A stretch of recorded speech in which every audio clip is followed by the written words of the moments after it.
coming from an expert.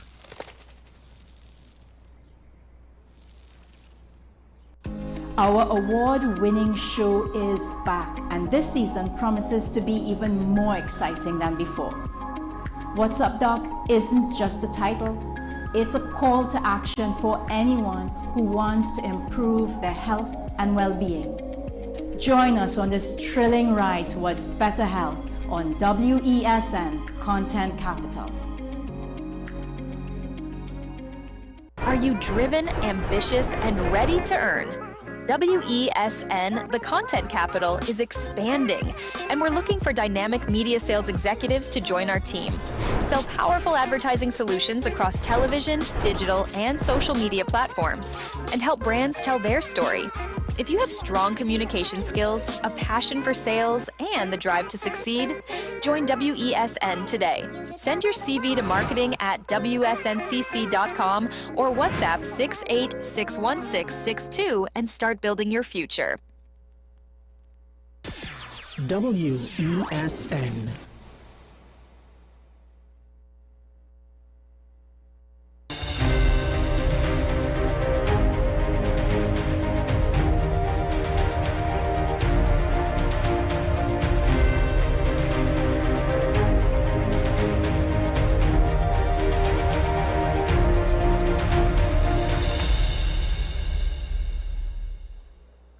Good morning and welcome to AM Prime on WESN. I am Takia Thompson, your host for our Talk It Out Tuesday show.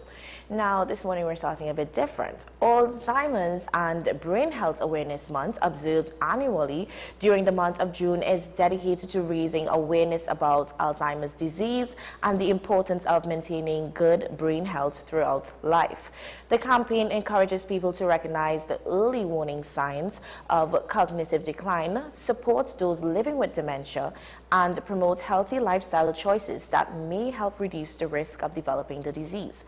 Dr. Niwaz Hussain speaks about Alzheimer's disease and brain health awareness. Take a look at this. What can we do to make sure our brain stays sharp?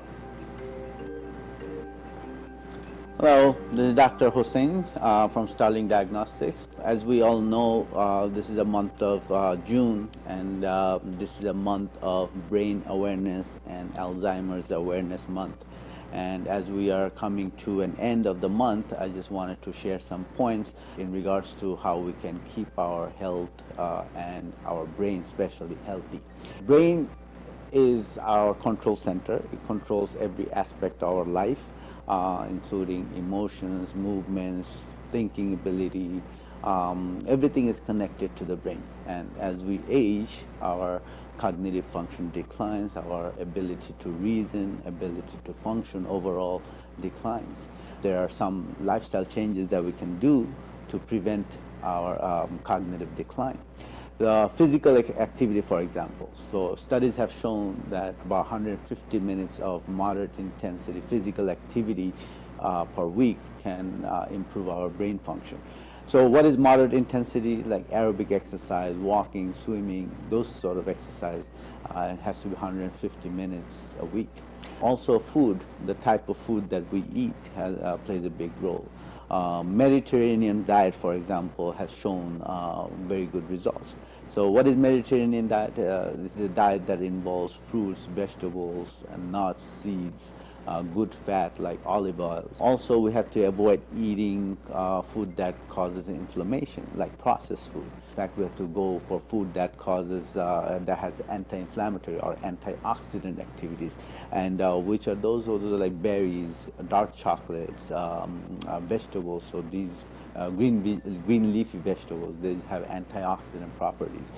So over time, the inflammation in the brain goes down if we start using these type of food. Also, omega-3 fatty acids. So fish, for example, fatty fish, salmon fish, it has a lot of omega-3. So these have also shown great results.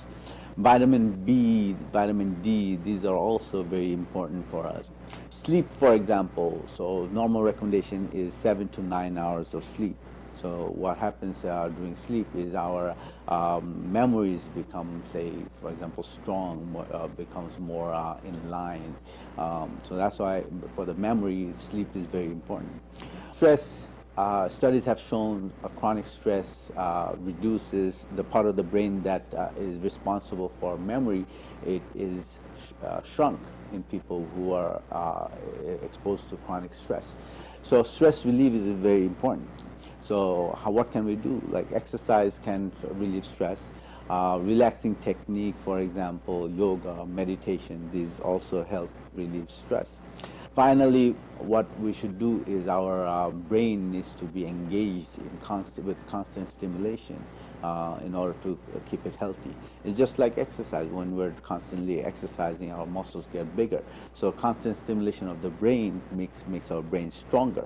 What is constant stimulation? Like, participating in puzzles, riddles, reading more, gaining more knowledge, learning new techniques, new skills. These are constantly engaging our brain.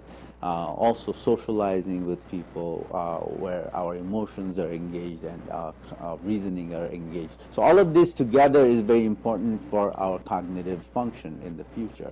Alzheimer's is one of the diseases, that neurodegenerative diseases, as we know. There's no treatment for Alzheimer's. And Alzheimer's is just like the ability to reason, to function. So we should do something that way we could prevent Alzheimer's, right? There's no treatment.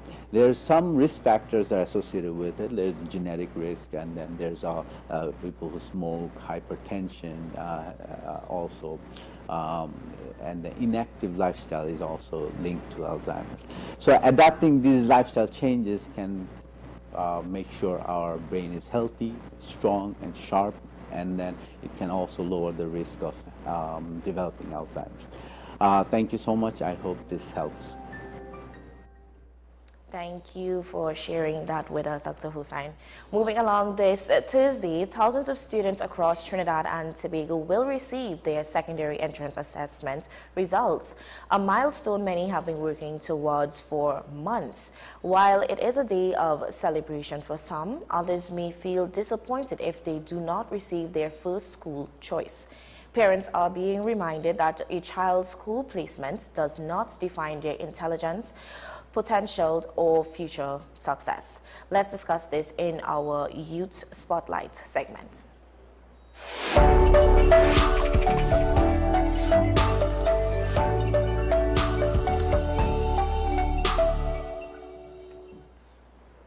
Families are being encouraged to use that moment to build resilience, celebrate efforts, and reassure children that this is only the beginning of their academic journey.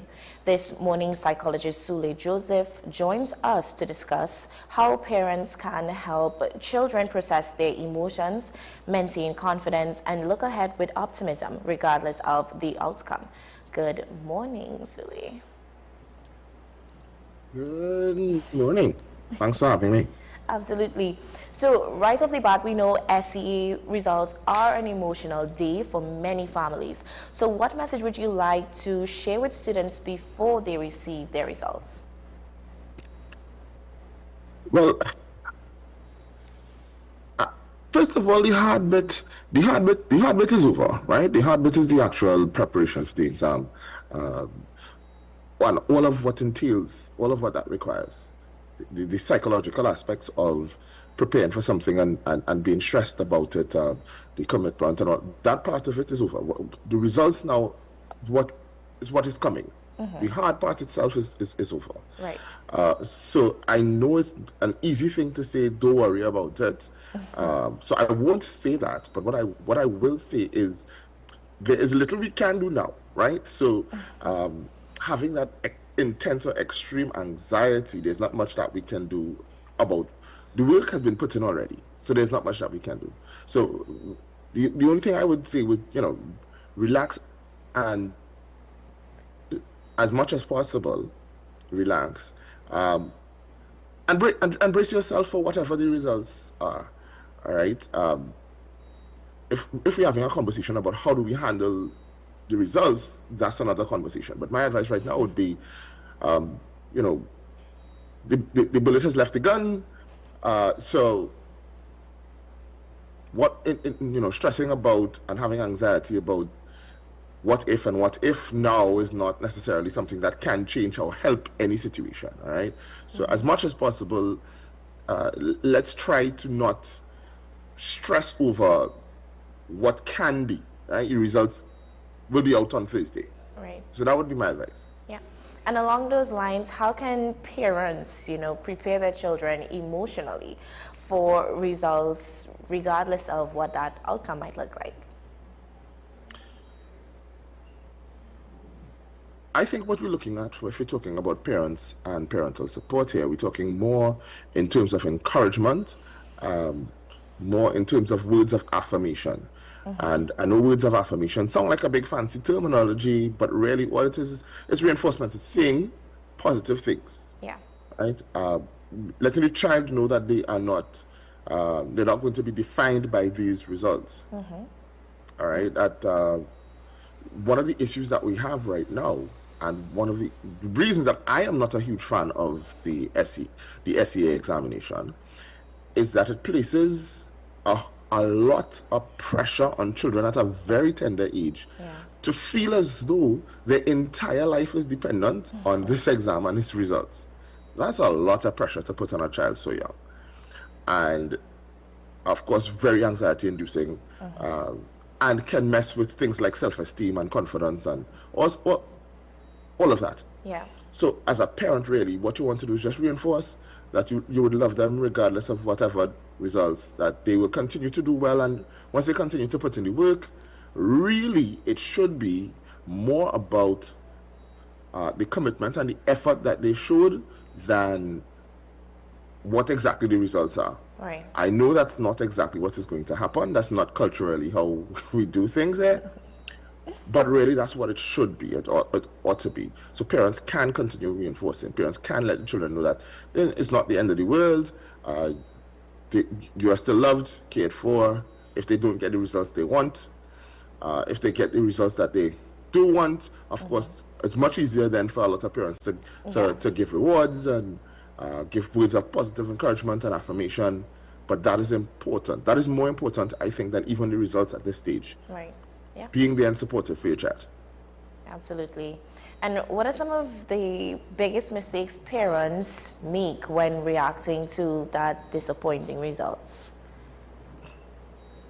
Well, just the opposite. Just the opposite of what I had just suggested, right? You have parents who now make the child feel silly or foolish. The child feels uneducated. The parents then might blame themselves and me, in some instances, just me, decide, okay, if the child is going to repeat this exam, that they're going to have to cut out everything that they facilitated and allowed previously, all right? So now maybe some parents are deciding to go and be more draconian or more drastic in their measures in terms of preparation for this exam. Yeah.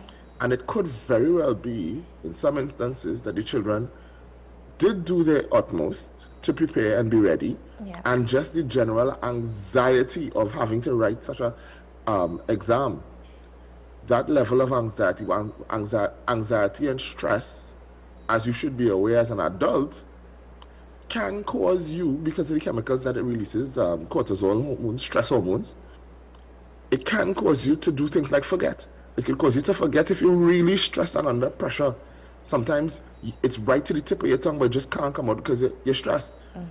And we as adults learn ways to cope and treat and deal with that. And children just don't. Imagine, it's worse on children. So what you don't want to do as a parent is to come down hard on them given this situation. It can be a teachable moment for children who did not put in enough effort or try hard enough. It does not have to be an issue where you browbeat them, where you come over them and say, see, I tell you, you didn't study enough, and and you try to embarrass and shame them into doing better. It can be, though, a conversation where you can say, you see how you're feeling now? I know it doesn't feel good. You're seeing all your friends doing well, passing, going to good schools and so on, and you're not doing well. I am here, we're comforting you, but let's make sure you don't feel like this again. Right? And to do that, these are some of the things we can do. Maybe a little bit, maybe some lessons, if you weren't doing lessons before. Maybe let's try focusing more on doing homework, if you wasn't doing homework before.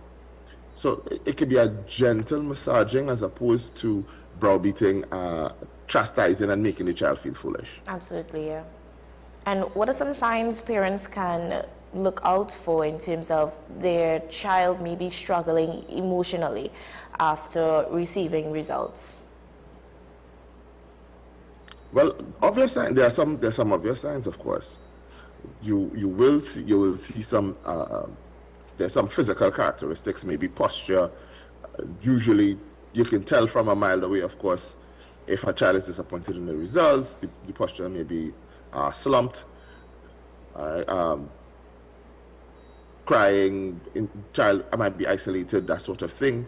There would also be maybe changes in social functioning or emotional functioning. So if you have a child who's usually quite jovial and smiling and so on all the time, and the child now is quiet to themselves, apart, those are very specific indicators, all right? Of course, you have things like the children now going through an emotional turmoil. Right. And I wouldn't quite call it a depression, but you can see children going through depressive-like symptoms. So it's beyond sadness. It's severe. You see children bawling and crying and so on, can't function. Children talking about they're not eating for extended periods after SEA. It can get quite severe. Right. And in some instances, it may be something, I wouldn't even call it simple, but it might be, it isn't that the child failed the exam. And to be quite clear and honest, now we don't call it failing. All children get placed, right? So it's not that your child failed the exam, but the child has not gone or been sent to the school that they've wanted. Yeah. And in that instance, that can be very devastating for a child, especially one who's prepared.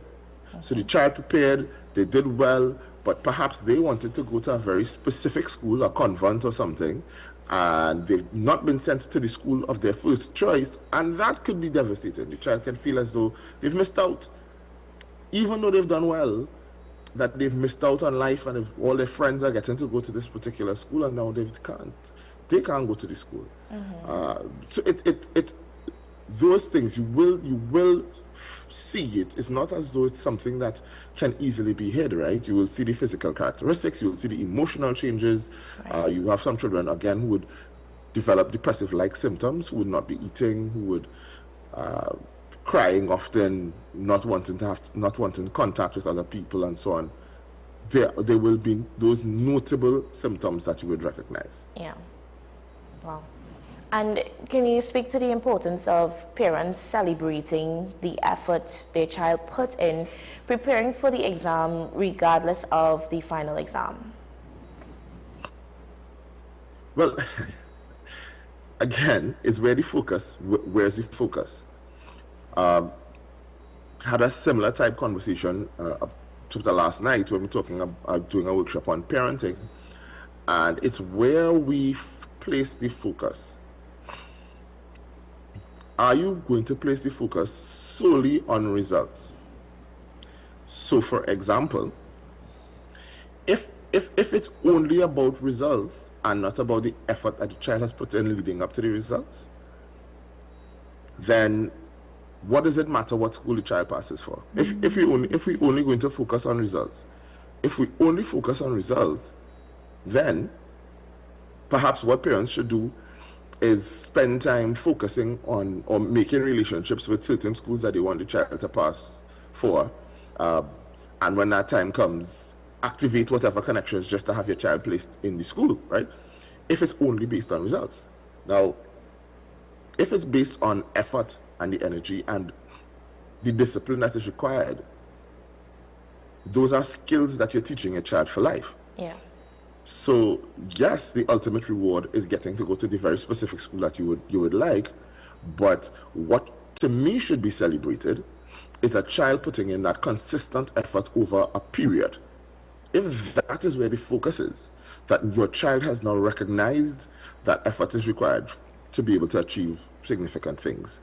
If the child is able to sit and do the work and then commit to that over an extended period, then that is the victory. And if that is a victory, those things can be celebrated, regardless of the very specific outcome. Yeah.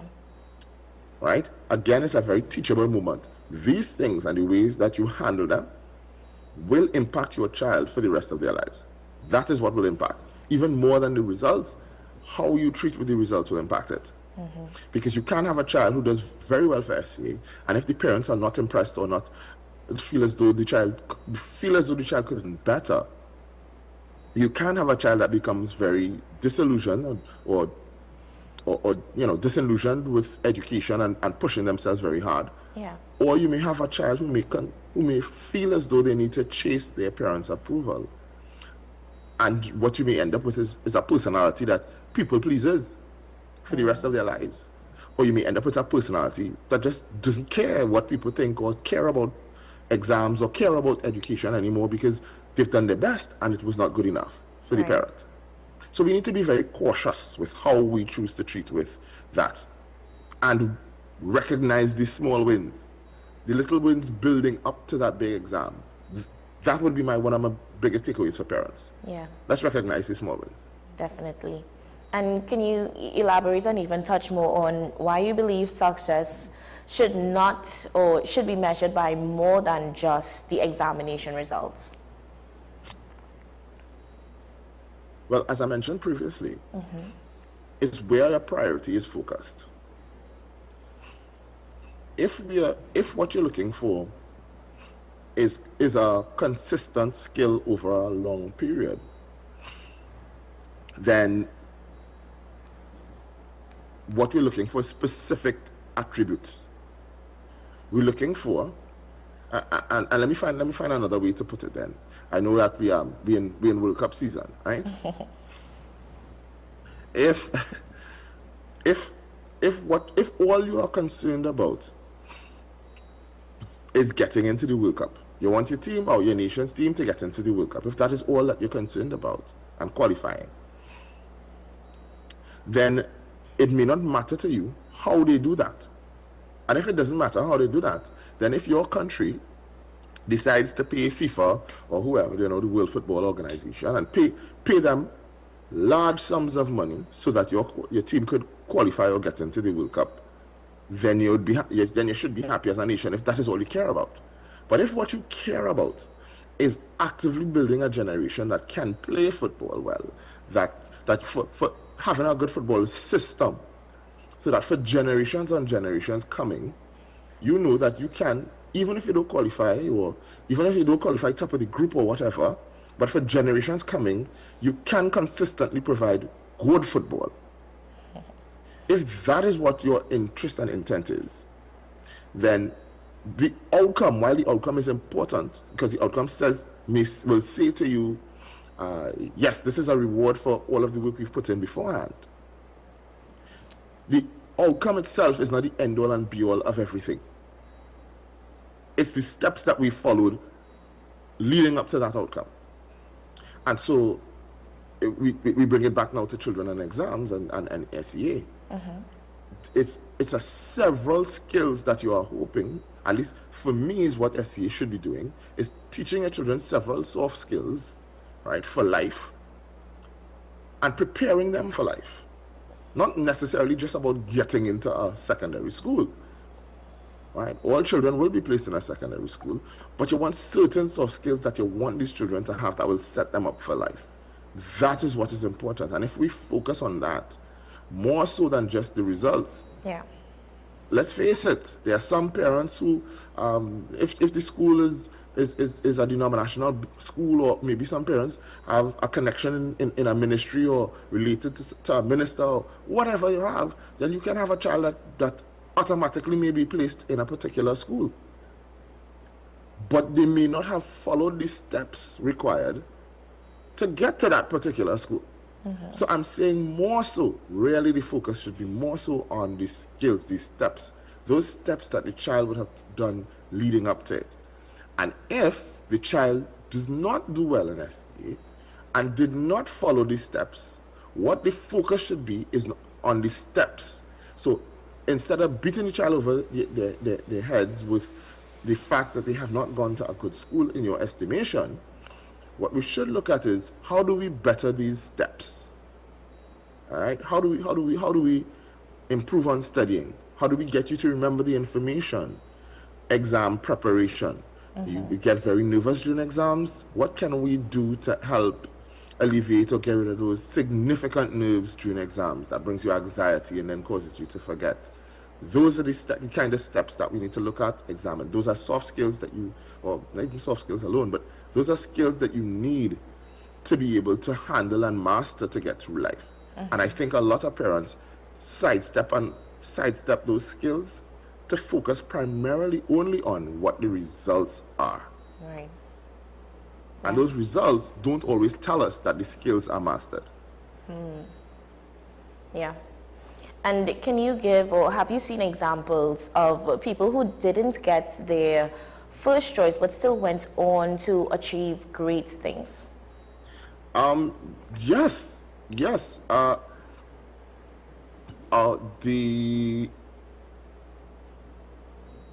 I remember hearing the story of, I don't think it's a secret, but MP Marvin Gonzalez. He is currently a lawyer. He was Minister of Public Utilities under the previous government. And when I listened to Mr. Gonzalez's life story, he went to one of the schools that we would consider, not a high functioning school that everybody wants their children to go to, one of those prestige schools, rather. He went to a junior secondary school, and those are schools when you are sent to that school or pass for the school, parents tend to make you feel as though life is over and you've wasted time and you can't make it any further. He went on to become a lawyer. After becoming a lawyer, he became an MP and a minister and is doing quite well, right? That does not necessarily stop you. We have a lot of sporting personnel who have gone to schools, again, that are not the high prestige schools, but we've had several sporting personalities who have gone on to do very well from schools that, that are not necessarily considered to be prestige schools. I even believe one of our executive producers from WSN would have gone to a junior secondary and then a comprehensive secondary school subsequent, to go on and do big things in media and become producers on many of our local programming and so on and that kind of thing, and to be here at WSN. So it's not the end of the world. Yeah. As I said, what the focus should definitely be on is the skill set. Have you mastered these skill sets? Not necessarily, okay, this result is not one what we particularly wanted. That in itself also is a skill that we need to learn and master. How do we handle disappointment? Right. Because disappointment comes in life. And it's, again, a teaching opportunity. It's not something to make the child feel as though the world has ended. And there's no more life after not getting the result that you want. Just as for the child who did get the result that they want, while you do want to celebrate, and the thing that to me you should be celebrating is the steps that they have followed and then gotten a good result. Yeah. Not necessarily celebrating the fact that they've got what you might consider to be a very good school. Absolutely. Because there are also children who get the first choice, get the school that they want, and get burnt out academically. Don't go on to do push themselves further and so on. They kind of fizzle out in secondary school academically, and a lot of that might be because they did not necessarily follow the steps. What they would have done was they may be really good at writing exams, or they may be really good at cramming and preparing last minute for an examination and doing well. Right. And if the celebration is only on the results, then how you got the result doesn't tend to matter much to the person. And that to me is what the focus is.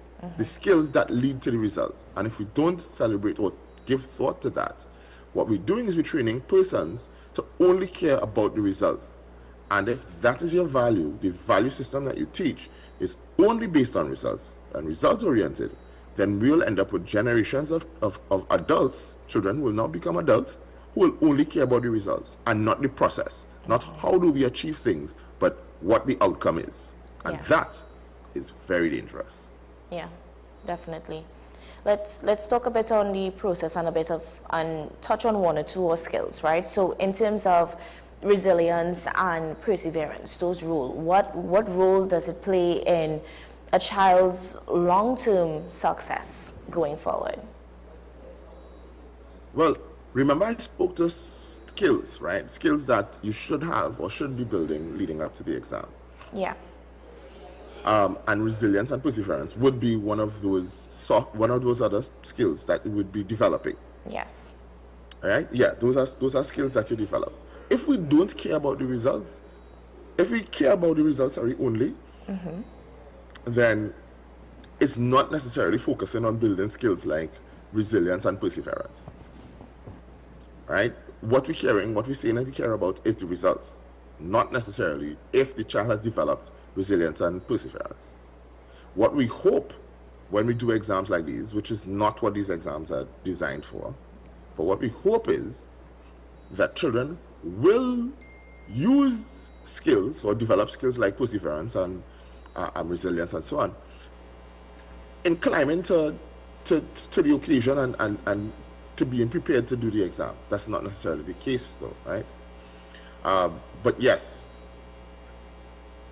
for example, if you do have a child who is not necessarily strong in a particular subject, naturally, they may definitely need to put in the work. And it may mean bouncing the toe a couple times. I'll use me for example. Math was never my strongest suit in school. And therefore, while math came naturally to some people, it required a lot of practice for me. Right? I had to go to extra lessons. I had a lot of practice I needed to do. So it required me to bounce my toe several times. And by bouncing my toe, I mean here, not doing well. Right? Maybe in some even circles, maybe failing. Right? But still deciding, this is something that I need, so I have to get up, dust my knees off, and continue trying to understand this particular topic in math, continue pushing myself, continue moving forward so that I can pass it. Finding ways of learning math, of getting it to stay in my head so that I could understand it. And in instances where I didn't pass it, not again beat myself up emotionally and feel as though I'm stupid or that I can't do it. Which is something that can easily occur to children if they feel as though they're being emotionally beaten for not passing or not getting the results that they want, that they are now stupid, or that they somehow lack the intellectual ability to even understand, process, or comprehend certain topics, whatever they may be. So yes, perseverance, resilience, that sort of thing definitely required and needed. I had a lecturer who spoke to me about when they wrote, well, back in the day would have been common entrance, right? When they would have written common entrance, and they didn't pass. At that time, it was very limited, and so some persons were allowed. Not everybody could have gone to secondary school, and this particular person said their school had expected very good things from them, actually, for them to get a national scholarship and so on and what have you. And for whatever reason, they just didn't get back their results. All right? They weren't placed. And they had to settle themselves. They were considered the brightest in the school at the time, expecting national scholarship and so on. And then they had to repeat the exam only to get the scholarship the second time on asking, right? Right. Now, not getting what you exactly want on the first try is not necessarily a sign or a mark of a child who has some kind of learning challenge or is not intelligent or does not define or describe your IQ. Rarely, though, I know I keep beating this point and belaboring it, but it's the process and the skills that we learn. That is what, to me, is critical. That is what will matter more later in life than just specifically the school. All right? And so if we know that what we've done is that we've assisted this child in developing resilience in a skill that things haven't gone your way, but you're able to get up, bounce back, and continue moving forward, that is a skill for life. If you know you've able to assist your child with pushing through even though things are difficult and not giving up, that is a skill for life. Those are the processes that will lead to an individual who can stand on their own 2 feet and support themselves, which to me should be the priority of any parent. Helping develop your child to a point where they can stand on their own 2 feet and take care of themselves. Yeah. All right? Those skills are what are required for that to happen. Not necessarily the end result and the school only. Yeah, absolutely. Thank you so much, Sule, for coming on this morning and being a part of the conversation. Thank you for having me. Absolutely. I do hope parents and children watching on, were able to take away something, or at least everything that you said this morning, very informative and timely in the matter. Yeah. Have a blessed day, Trinidad and Tobago. Remember, the work went in already. The skills that I keep talking about, those skills would have either been practiced or not practiced already. Right? The time now is just to lay back and get the results. And the results should tell you if you put in the work for the skills or not, or didn't, or you should have an idea of that. And if you haven't, then let's go back to the drawing board and work on the skills. The results will come. Don't focus primarily on the results only. You are trying to set your child up for life, not just for secondary school. And I'll leave you all with that. Thank you again. Guys, we are about to take a short break. When we come back, we have more engaging conversations, so stay with us.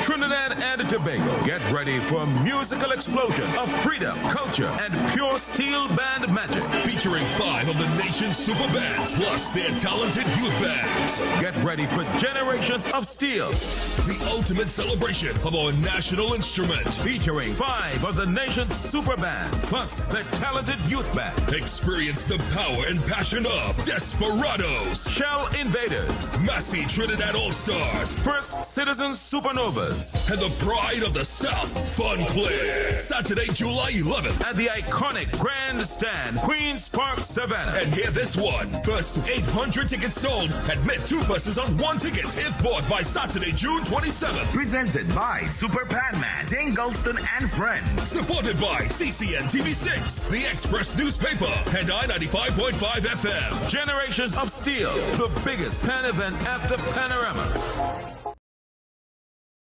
Bill and Ruth fell in love with the Benjamin Moore color Dry Sage, but they tried to match it using another brand's paint.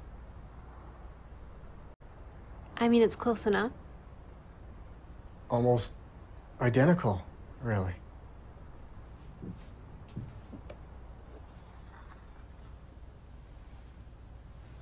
Yeah, there it is. Never trust another paint to be a Benjamin Moore color.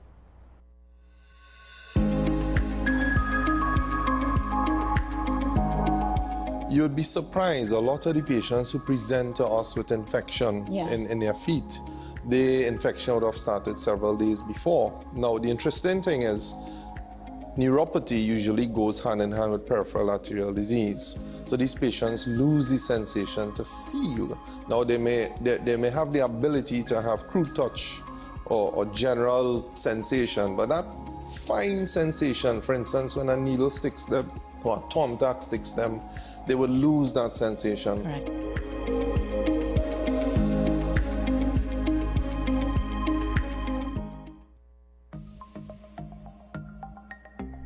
Knowing how to tell authentic is as easy as 1, 2, 3. Find it, match it, search it. Step 1. Find the style number on the tag. Step 2, match the style number inside the jersey with the number on the tag. Step 3, search it. A quick Google search of the style number will verify the jersey is authentic when the search results match the jersey being searched. Don't be fooled by counterfeit jerseys. Before you buy, remember to find it, match it, search it.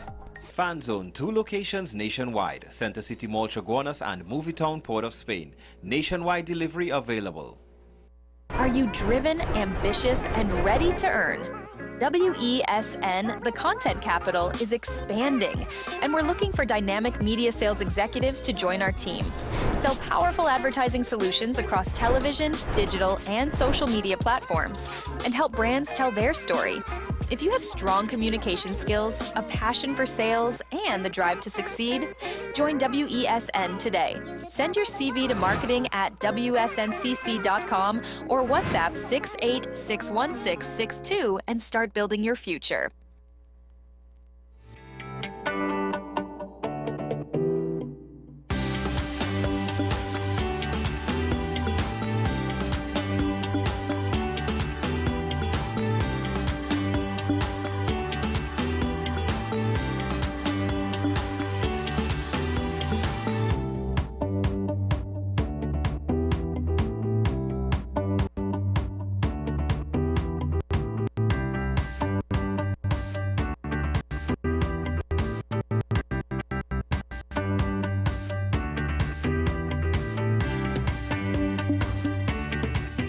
In this day of stay-at-home and work from home, home has never meant more than it does today. Whether you're looking to buy, rent, or build your new home, now is the time to get going. Gittins & Gittins real estate agents are here to take you to that place of your dreams. Let us take you home. We help you find that rental to rest along the way, or journey with you to find your home destination. Investors and commercial enterprises too, call us and we'll walk the distance to place your business in just the right location. Owners, leave the headaches to us. We'll find your tenants or buyers while you stay at home. We'll even manage your property at your bidding. Anything real estate, come home to Gittins & Gittins Real Estate. Call us at 760-3280 or 747-1220 or visit us at 16 Fifth Street in Woodbrook. Take some time for yourself or spend some time with the family at Sandy Point Village Hotel. Enjoy our various studio and suite apartments, self-contained with their own kitchenettes and Wi-Fi. We also have our famous 100-foot swimming pool and our beachfront restaurant, The Steak and Lobster Grill. And our location in Crown Point puts us near the center of activity from the nylon pool to the local nightlife. Call us and make your reservations at 639-8533, 389-2378 or email us at sandypointvillagehotel@gmail.com.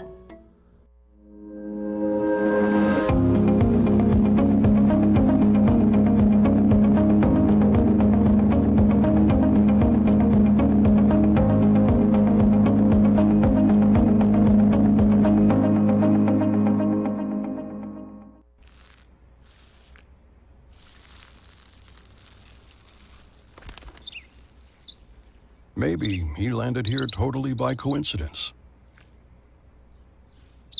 But if by chance he's admiring your fresh coat of Benjamin Moore soft sky blue, well, that's a pretty high compliment. Coming from an expert.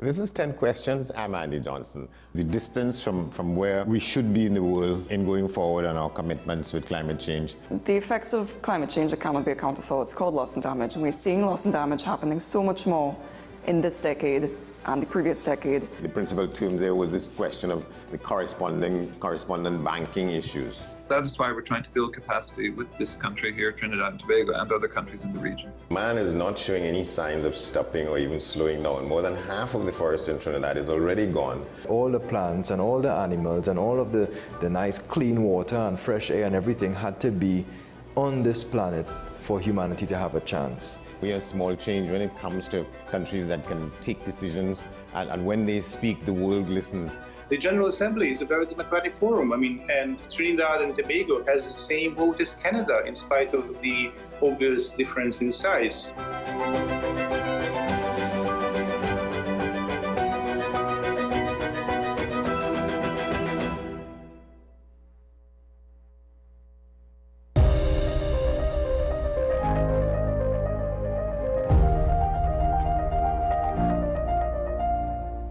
Financial institutions have repeatedly urged customers to remain vigilant as cybercriminals become more sophisticated. We speak with financial consultant Darren Jacobs about how people can better protect their accounts, identify scams, and safely navigate digital banking. Good morning, Mr. Jacobs. Good morning. How are you? I'm good. And you? I'm well. Now, for online banking, it has become a great deal or a part of everyday's life in Trinidad and Tobago. How would you assess the current level of cyber fraud risk facing customers? At this current point, the scammers and the persons who are involved in cybercrime has become very sophisticated as a result of the excessive use of social media.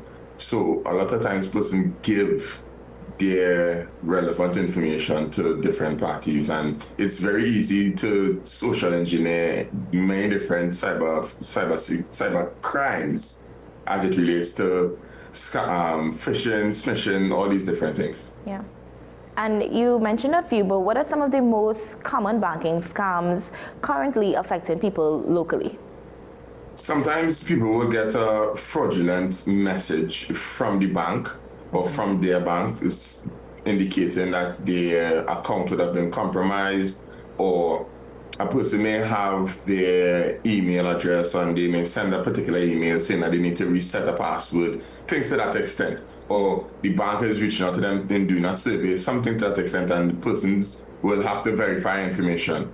From the time a person enters that data, their own personal biodata, that's where the problem arises. Wow. And now you mentioned the text messages and even emails claiming to want this information from banks or whatnot. But what are the warning signs that persons can look out for in terms of this phishing scam? A lot of times, well, currently, banks have a good education program where it is they send out relevant information on social media platforms, and their official social media platforms indicating that they will not directly reach out to you in the event or any instance, right? So in most cases, a bank will never send you a text message for you to reset or do anything to that extent. Now, what these people need to look out for as well is that sometimes these messages, they may look very good in terms of the spelling, the logo, all these things. Right. But when it comes to key details, you need to pay attention to that. So sometimes it could be in the website, sometimes it could be in the spelling, sometimes it could be a letter misspelled. Things that I said is a clear giveaway. And now we've seen cases where people unknowingly share OTPs or passwords. Why is this such a major security risk? Any password that is used to take care of sensitive information in the hands of someone who has malicious intent is a security risk. So this is something that I, as well as what I usually share with a lot of my clients, be very careful of where you log in. We have gotten a bit too comfortable in doing certain purchases on our cell phone versus purchases on the big laptop. So for me, when a purchase comes, when I have to make most purchases, I usually do it on the computer and I double check, triple check, just to make sure that everything is correct. Right. Definitely. Now, how safe are mobile banking apps compared to using internet banking or on your computer?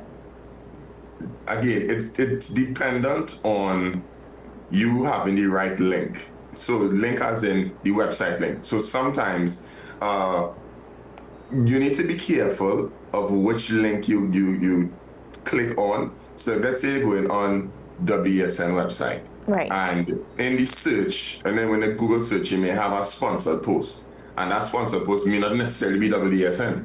It may be another website. Right. And then also, you need to just, when you click on the website, confirm that the information is correct, confirm that you are on the right website, confirm that the website has the HTTPS protocols in place so that you'll know that this is a legitimate website, it's a secure website, and I'm not on a fake website that's pretending to be WSN. Right, yeah. Now, what are the most important security settings customers should activate on their own accounts today? Hard limits in terms of, so like let's say a credit card. So in terms of when it is you have a spending amount, all credit cards for the most part, you can set any limits, any purchase made over this limit is flagged or is not approved. So for example, let's say for most people, they would have for people who I talk to, they would have a limit of like about 500 US. Right. Or for whatever dollar amount, right?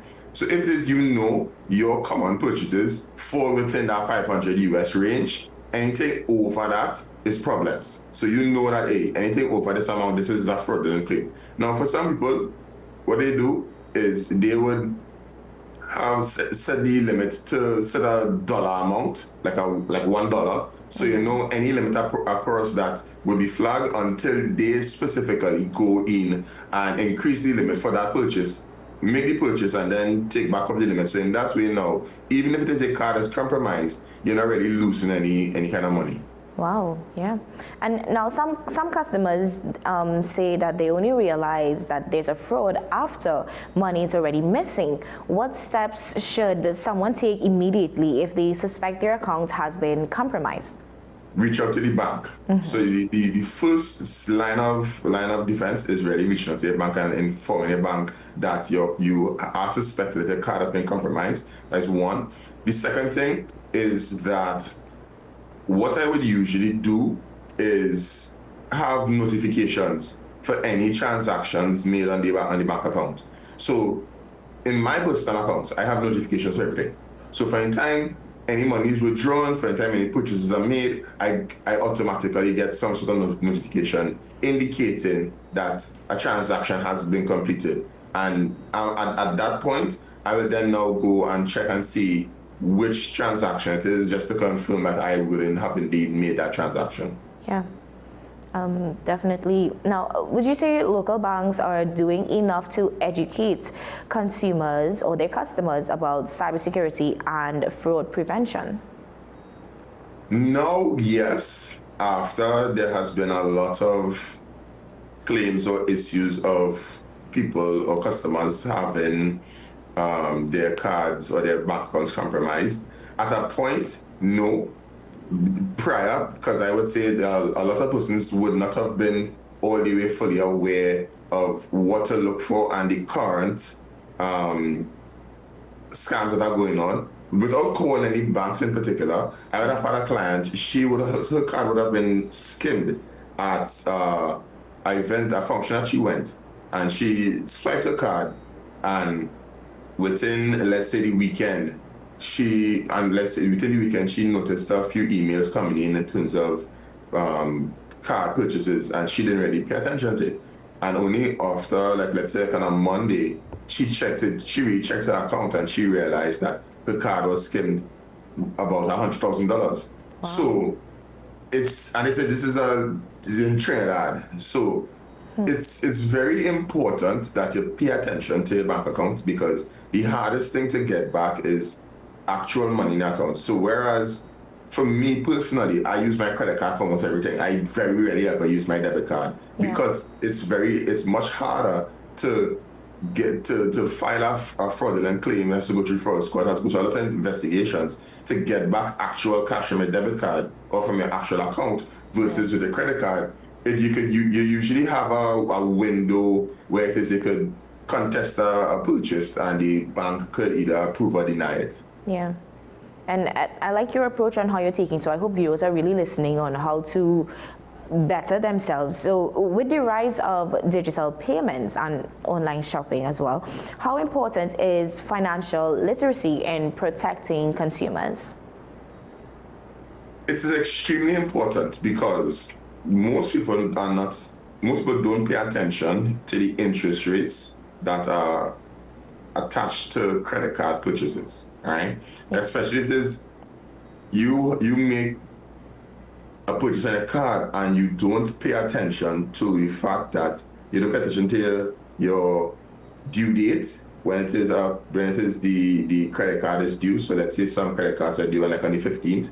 So if you don't pay attention to those dates and the interest starts to compile, then you put yourself in a position where you accrue a lot of high interest unnecessarily. That's one. The second thing is, a lot of people don't realize is that making purchases on a credit card is only something you should do when it is you actually have the money cash in hand to replace it. So I personally don't make any purchases on my credit card unless I have the physical cash to replace it immediately.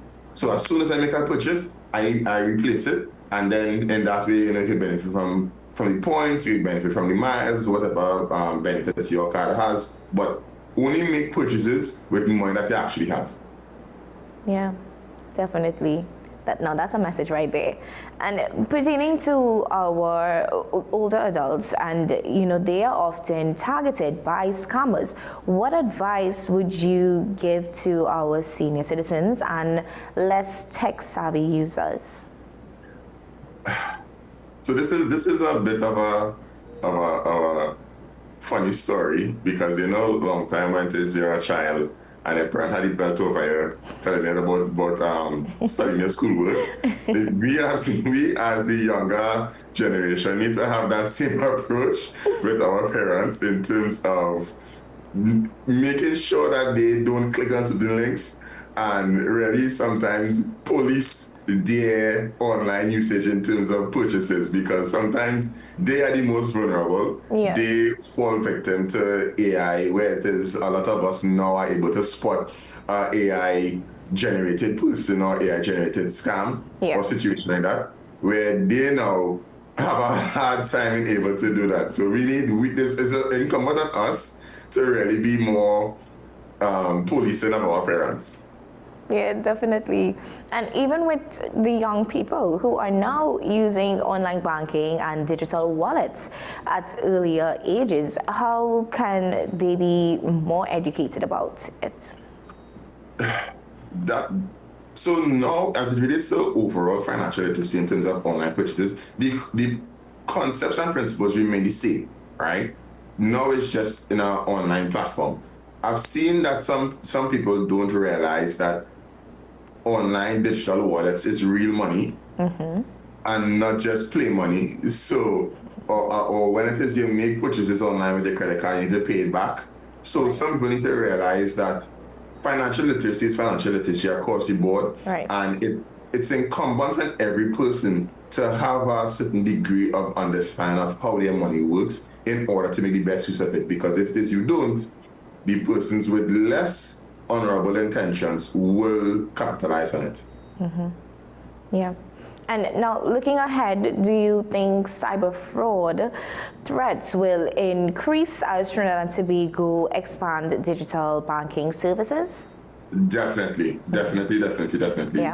It's just a new frontier of persons who have criminal intent to maximize on, and the more the average user engages in online purchases, which is just a normal part of life now, we need to be careful.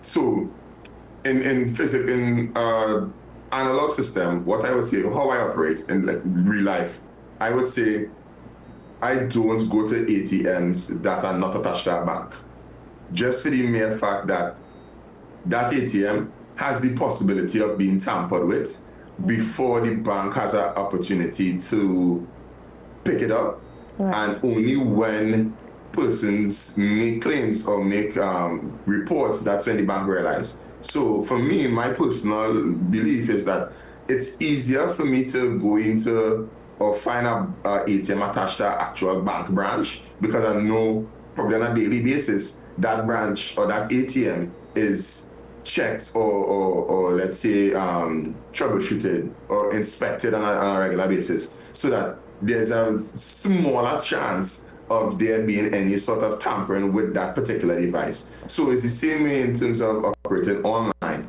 We need to be very careful of the websites that we input our credit card information to.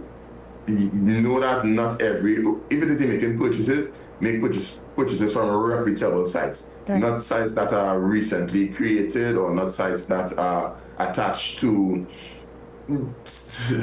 without calling any particular sites, just look at sites that has a history of good standing, and you should be fine.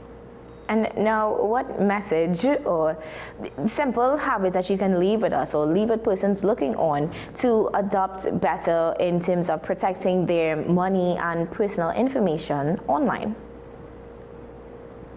Having some things analog is better. So in terms of storing certain passwords, having it in an actual book at home, in your cupboard and TikTok, that might be safer than actually storing certain passwords on your phone, because if it is these things, they're compromised in a difficult position. Having redundancies, so you have backups of your information, backups of your Google or your email connections or email passwords, that kind of stuff, so that in the event that your phone or your computer gets compromised, you are not locked out of everything.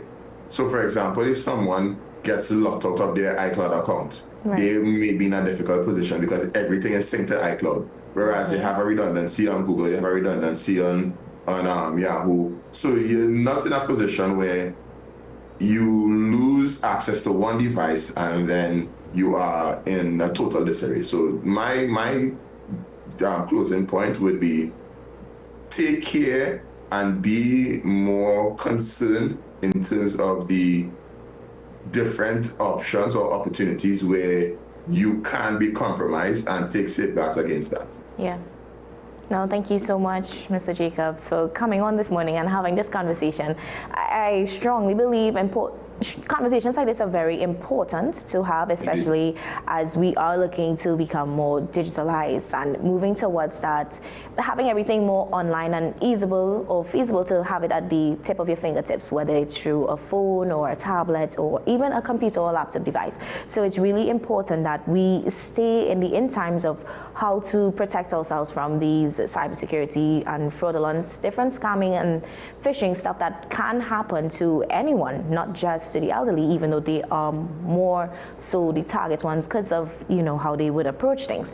But I do believe it is important that we have conversations like this. So thank you so much for being a part of this conversation.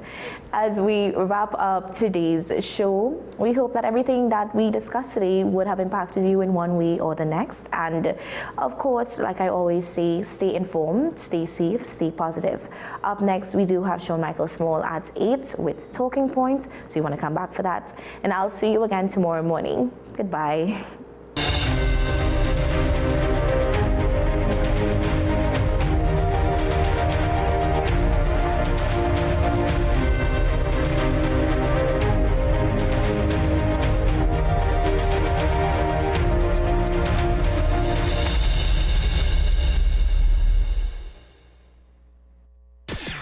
WESN